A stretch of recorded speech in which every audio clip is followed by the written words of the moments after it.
Go on, up you go.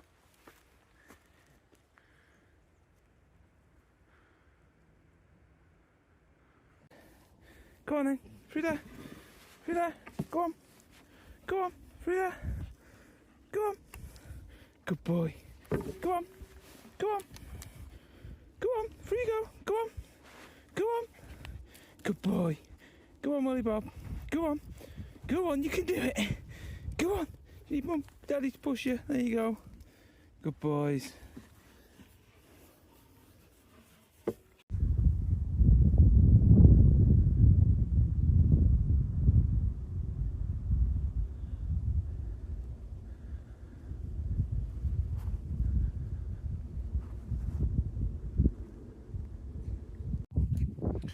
Good morning from the Peak District. It is absolutely freezing this morning. As I was on the way here, it hit 0 as I was coming along the M67 through past Hyde and Denton.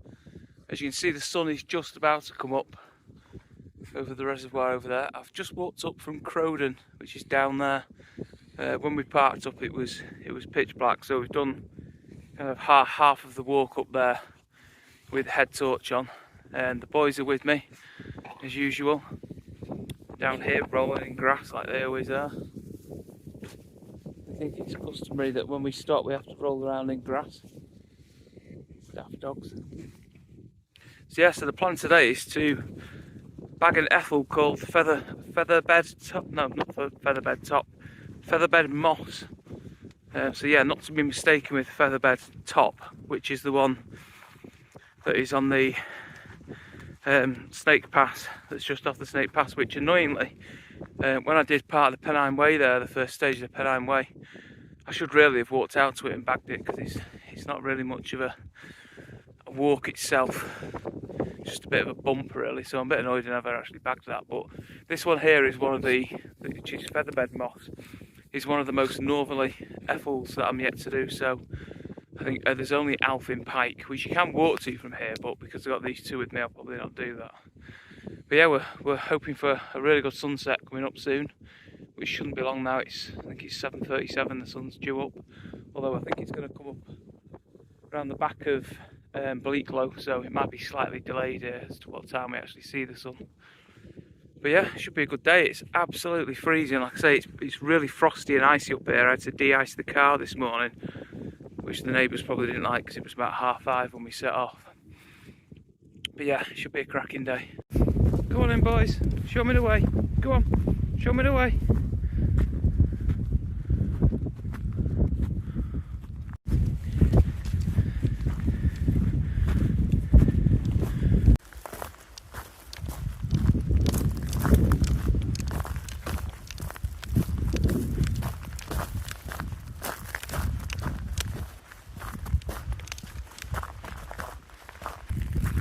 I think the sun's come up. It has, it's come up. The sun's come up. Should we look at it? Oh wow, look at that. Fantastic. Sun coming up over the top of Bleaklow.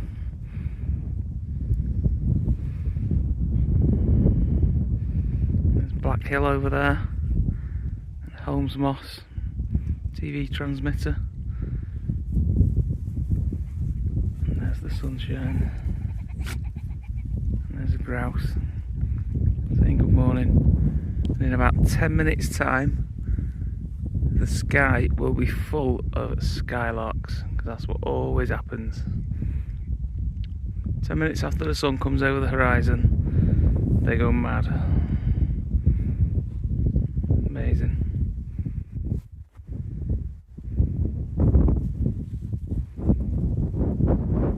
What a place to be.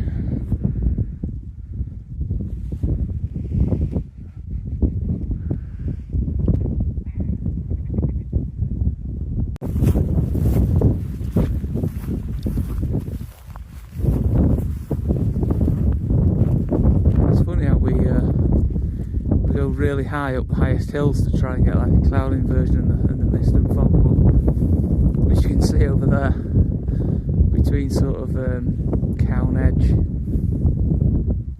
just beyond, you've got Glossop over there. I'm not too sure exactly what I'm looking at there, but I think it's the Etherow Valley or something like that, and it's only really low down. You've got Manchester just around the corner over there, and you can see there's a really nice mist in the valley there. If you were up that way this morning, you'd get a nice view over that. I was hoping that down in the reservoirs here at Crowden there might be a load of mist and possible cloud inversion, but it's a little bit too sort of crisp and cold and dry, to be honest, I think, for it. There's not much temperature difference, it's just freezing cold everywhere.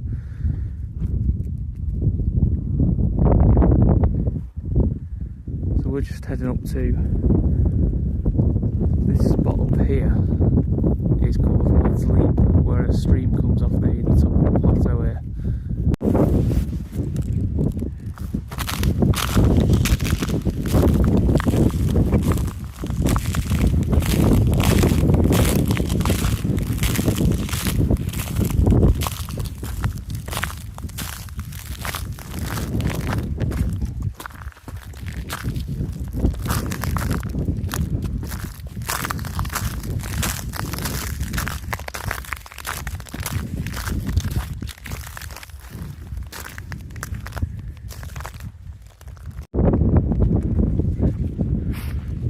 Just approaching the area known as Lad's Leap. That over there is Millstone Rocks. I think this below us is called something like Hollins Clough. Cracking view from up here. One of the reasons I come up here actually is just to check it out for possible camping spots and stuff, because I've always thought this would be somewhere that is highly likely to have, you know, a load of cloud in the valley and look really stunning on this kind of day. Some interesting forest down there as well, down the side of the reservoir, which is probably worth exploring. But yeah, we're going to follow this, I'm sure it's called Hollins Clough, off to the right in a minute. So we're going to go up there and then we're going to cross the moor. Hopefully soon we should be able to see the trig point. It's still another 1.5 or 2 kilometres from here across the moor on a fairly sort of small path, but on a day like today it's absolutely perfect. I don't actually think I'd do this walk if it was if you couldn't see and it was really bad weather, because it's the kind of, I think when we get up onto the moor in a minute it's fairly featureless. It'd be dead easy to get lost up there, but dead easy on a day like today. Paddy's leading the way. Go on, cross the stream. Go on, jump. Go on, jump. Good boy, come on. Go on. Good boy. You too, Wally Bob. Wellington, where you going? It's easier down here. Come on. Do you need Daddy to carry you across? Do you need Daddy to carry you? Go on, you can do that. Go on, Paddy, show him how it's done. Go on. Useless, any pads. Wellington, where you going? Come back here and Daddy will carry you over. Come on. Come on, you big wimp.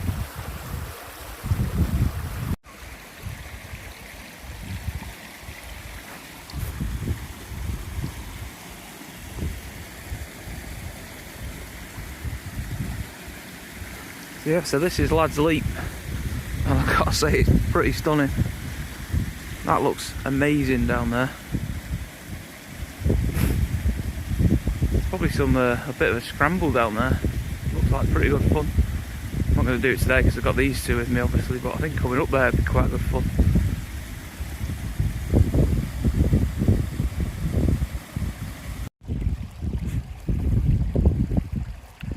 Yeah, after Lord's Leap it turns into Hollins Clough instead of Coombs Clough, and it's just a really nice sort of babbling brook across the moor.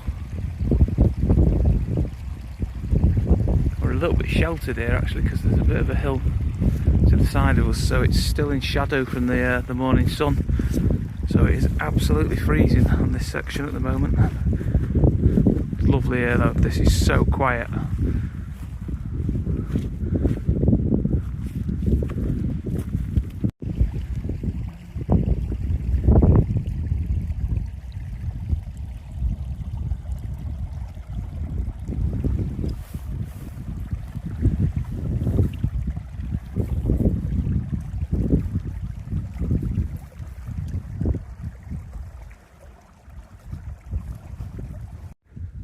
Way through this top part of the clough as it kind of makes its way up onto the moor.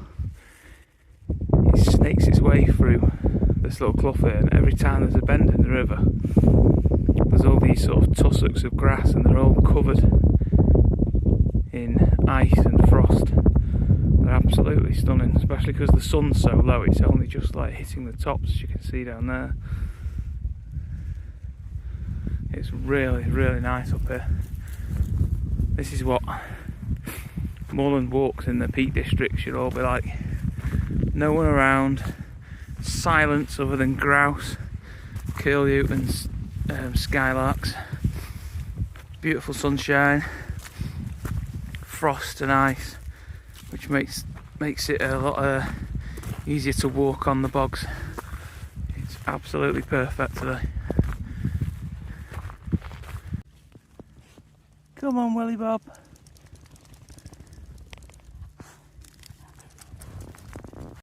Turns out we've actually already turned right. I must have turned right a bit further back and didn't realise. As I've just come up this little bit here off this track. I think this here is the main track that comes over from Elfin Pike. Elfin Pike being over there. Another plane up there. But yeah, I've just turned round after telling these two where to go. Looked in front of me, and I hope you can see it on the camera there. That's the trig point. So we're near the top.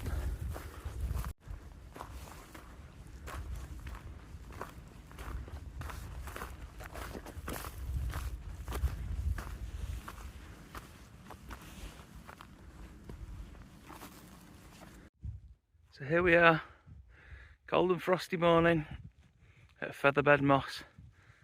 Me and the dogs. I'd normally put them on top of the trig point for a picture, but this one is pretty high.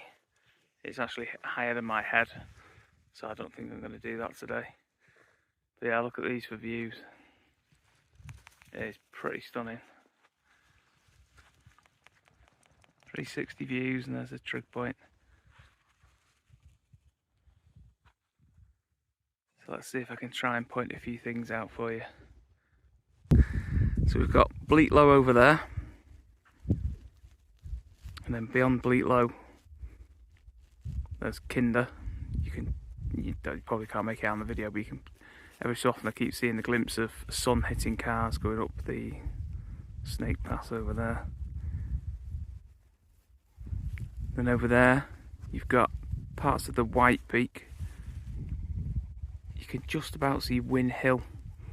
Little pointy bit sticking up in the middle, right in the middle of the screen now. And then that lowers down to Cheshire. You've got the flat area of Cheshire there, which seems to have a bit of a hazy, misty stuff over it at the moment. I don't know if you can see, but right in the centre of the screen now there's a white speck. That's Joddle Bank. Then over there you've got the sort of industrial area near Chester. And in the very far distance there, you won't be able to see it on the camera, I can see Mole Famu. And again some more chimneys near Frodsham, that sort of industrial area. This big bulk of hill here stops any view of Manchester, unfortunately. Over there, I don't know if you can see it, but there's actually, for the second walk running, there's a kestrel that's flapping about in the sky. And beyond that kestrel, you can just about see the white tip of the Winter Hill TV mast. You can tell Winter Hill because it kind of goes up at a gradual slope and then ends with a sudden drop at the end. And then you've got sort of Bolton, Bury, Holcombe Hill, the wind farm at Scoutmoor. You've got the Forest of Bowland in the distance there. It's like a bit of a flat looking table bit. And then right in the distance over there you can actually see the Yorkshire Dales. You've got Pendle Hill as well. And over there you've got a bit more of Yorkshire over there. Then there's the Trig in the way. And then behind us here, that's Black Hill, which is the third sort of like big plateau in the Peak District. And then you've got Hollins Moss TV transmitter there. And then we're going to be heading over that way to go back to Crowden again and back down. I absolutely love that walk up the valley to Black Hill from Crowden, so I'm really looking forward to going down back through there. I think it's one of the best views in the Peak District, that, along the Pennine Way there. So yeah, so we're going to take this faint track you can see in front of me there, back towards the Pennine Way and then all the way back through. I think it's Laddow Rocks, isn't it, the area that we get to. Just over there as well, I can't for the life of me remember what it's called now, but the highest point in Greater Manchester is just to the left over there as well. Is it Black Chew Head, I think it is, isn't it? I did do that once, walking up from sort of Greenfield where the reservoir is there, walked up to there. If we've got time I might nip out to it, because I've not been out there for a while. But yeah, these two know where they're going, look. See ya! Bye! Don't worry about me. There you go. They don't care about me. They're done with the summit now. This is all it's been. All the way from Featherbed Moss across Laddow Moss to Laddow Rocks area. We're soaked and filthy, aren't we? Hey Wellington? Are you filthy? Are you? And soaked? But yeah, it's been a quagmire all the way. Looking back now in the very distance there, you can still see the trig point of Featherbed Moss. We've been following this path all the way back. We've been following the boundary, the county boundary, so I think that fence there, the other side of that fence is West Yorkshire, and this side of the fence is Greater Manchester, which we're still in at the moment. So in front of us here, there's a stile just over there, and we go over that stile to get down to Laddow Rocks and then follow the Pennine Way back to Crowden. If we wanted to, if we carry on up the left side of that fence, we'll get to what is technically the highest point in Manchester, which is Black Chew Head. So I would imagine right now, as there's no one over there and there's no one over here other than us, we are probably the highest people and the highest doggies in Manchester right now. Stop licking out the puddle. Go on, you tramps. So yeah, currently we are the highest people in Greater Manchester, which is pretty cool. I always like being at the county summits and things like that. Just knowing that you are the highest person in the whole of the county of, like, was it something like 3.7 million or something? It's pretty cool.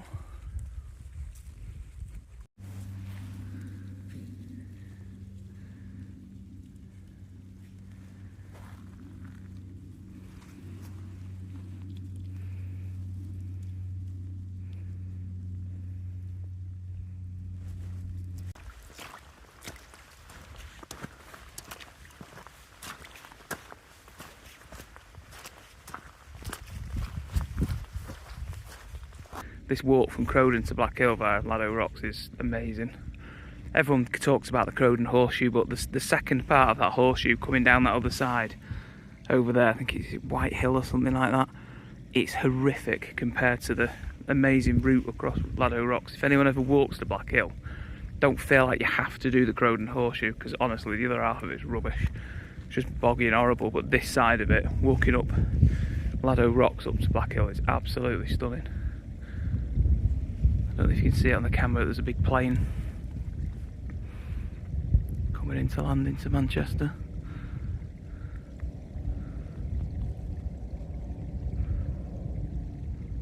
You can see the TV transmission tower now at Hollins Moss over there as well.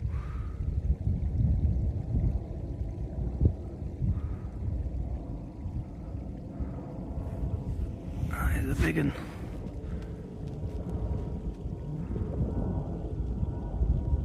Wow.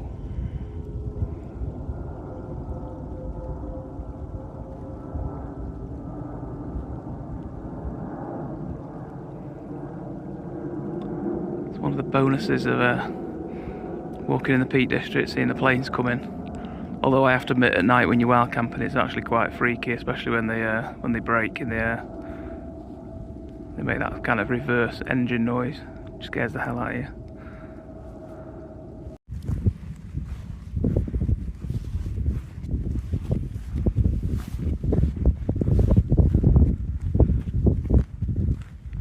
Look at that for a view. Absolutely stunning, this place. Look at the state of that view. I'll tell you what, one thing I was going to mention on my videos, I don't really talk about gear much on these videos because I can't be bothered boring people about gear. Gear is one of them things you get absolutely obsessed with at times when you're into the outdoors. You know, you end up spending an absolute fortune, you end up obsessing with lightweightness for absolutely no reason. I mean, I'm a fan of lightweight, but there's limits to it, and the price point of gear these days is absolutely ridiculous. And talking of price points, I have to give a thumbs up to these things. They are £2.99 from Decathlon. They're basically just polyester fleece gloves. They're supposed to be liner gloves. I've been wearing these most of spring, most of autumn. I take 2 pairs. They are so ridiculously light. There's something like 25 grams. They weigh nothing. They pack up tiny into pockets. They're so light and tiny you can take 2 pairs. So if one pair gets wet, you've got another pair. And to be honest, even if they were to break, you know, every couple of months, they're £2.99 to replace. So yeah, not really one for doing gear reviews, but these Decathlon gloves for £2.99 are just, it's stupid not having them as part of your gear collection. You know, you're not going to use them in, you know, -5, -10 sort of thing, but you can at least, you can use them as layers in those situations, or in your tent when you're wild camping in that situation. They also seem to work well with the phone as well. I've paid, you know, I've paid £30 or £40 in the past for gloves, and they've not been as warm as these, and they've not worked on the phone. And to be quite honest, a lot of them I've bought, even from big companies like Rab and Montaigne and that, they've ripped here, you know, between the fingers or at the ends when I've pulled them off with my teeth, and over time sort of thing. These have been one of the most robust pairs of gloves I've ever bought, and they're £2.99. Just go and buy them. It's stupid not to for £2.99, and buy a couple of them.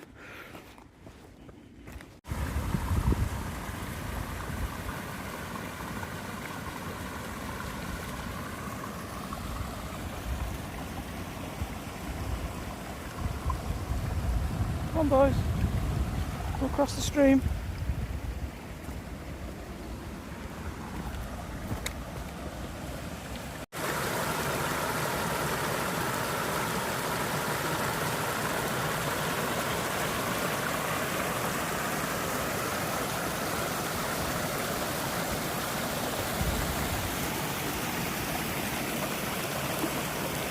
Come on, boys. Crossing the stream.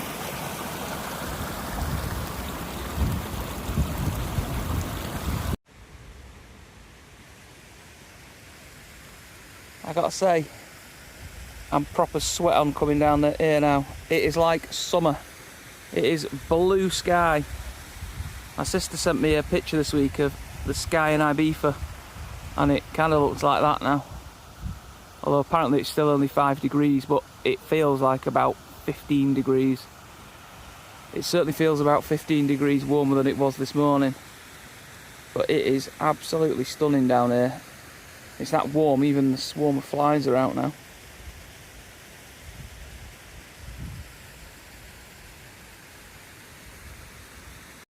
I said it before and I'll say it again. One of the best parts of the lakes, this. One of the best walks you can do in the lakes. That waterfall. And just look at that view down there.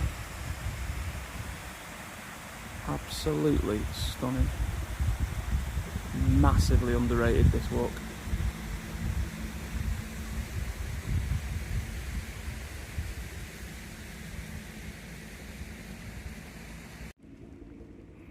All the heather and bracken has died off now, but it doesn't make any difference. It looks absolutely amazing. That sort of rich, I mean, I'm colourblind, so I'm not great with reds and browns, but I can see that that's a really rich, sort of almost orangey, browny red colour. It's absolutely stunning. What a lovely stone paved path.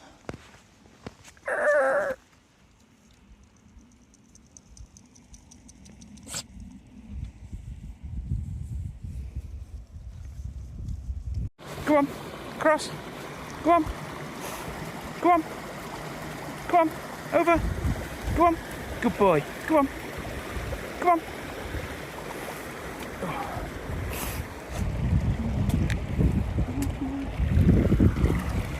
Come on.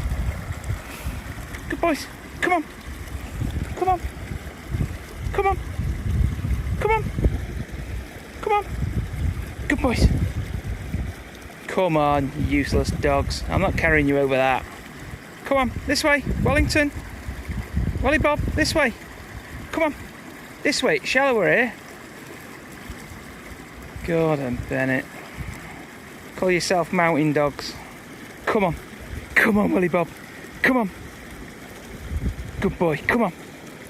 Come on, good boy, Paddy. Good boy. Come on. Come on, last bit.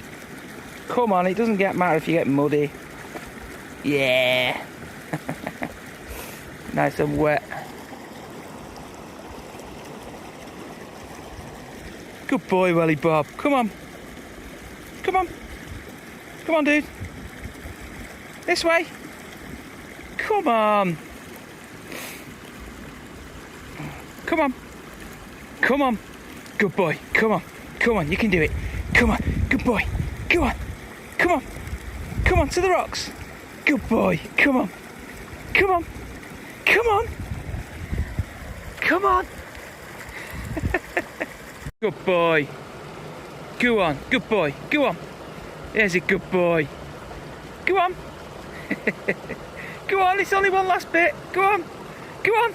Go on. Go on. Go on. Go on. Oh. Nearly. I had to carry him over in the end. He wouldn't come across. And then as soon as we got to the other side, there was about 5 other dogs there. So, madness. It was absolute madness. To be fair, he does very well. Does the little old man, don't you, Welly Bob? You're an old man, aren't you, compared to Paddy? Does very well on these walks. I do wonder sometimes with some of these walks. To be honest, it's not the distance that he finds hard, or even the rocky paths. He's actually very good at rocky paths and getting up and down things and stuff like that. It's more the tussocky grass and the holes in the bogs that he doesn't like, to be honest. It's normally his back left leg goes on him a lot, and when he falls down into like between the tussocks and into the bogs, his leg goes. There's a couple of times today where when I take him on walks like this, if his leg goes in really badly, he yelps a little bit, but he picks himself up and carries on going. He'll be a tired boy later, but he loves it. He absolutely loves it. If you can see on the camera at the top there, that's the quarry that sits above Crowden. It's quite an interesting place to go and visit up there. There was a pair of walkers just now who were going up that way and they were asking about the Crowden horseshoe, and I don't like to sound negative about it, but I just don't see the point in the horseshoe walk when you can walk this on the way back and just get a different perspective on what you've walked it on the way there. I'd just rather do this because it's absolutely stunning. There's so much to this side of the valley, but the other side of the valley, not that one even, it's the one beyond there, it's the one that the quarry is at the end of there. It's just pointless bog all the way. But yeah, I love this route. Do you love it too, Ollie Bob? Do you? He's sneezing a lot. Look at the state of him.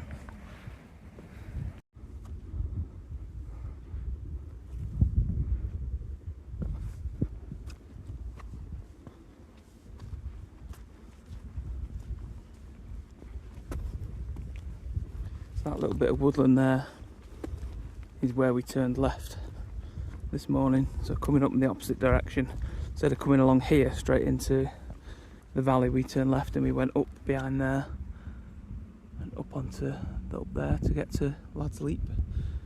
So now we're going to head back down towards the forest, and then after that we're on the Pennine Way at the moment, so we're going to follow this all the way past the forest, join the track, and then when we join the track, instead of turning right on the Pennine Way towards the reservoirs, we're going to go left and walk behind the campsite, past the farm and back to the car park. This tiny little forest here is absolutely stunning. I don't know if you can hear the birds as well.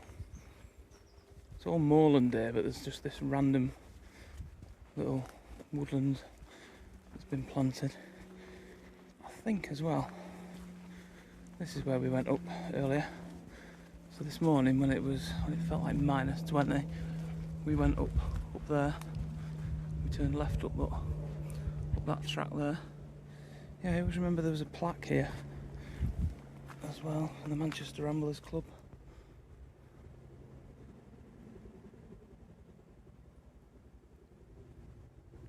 Nice.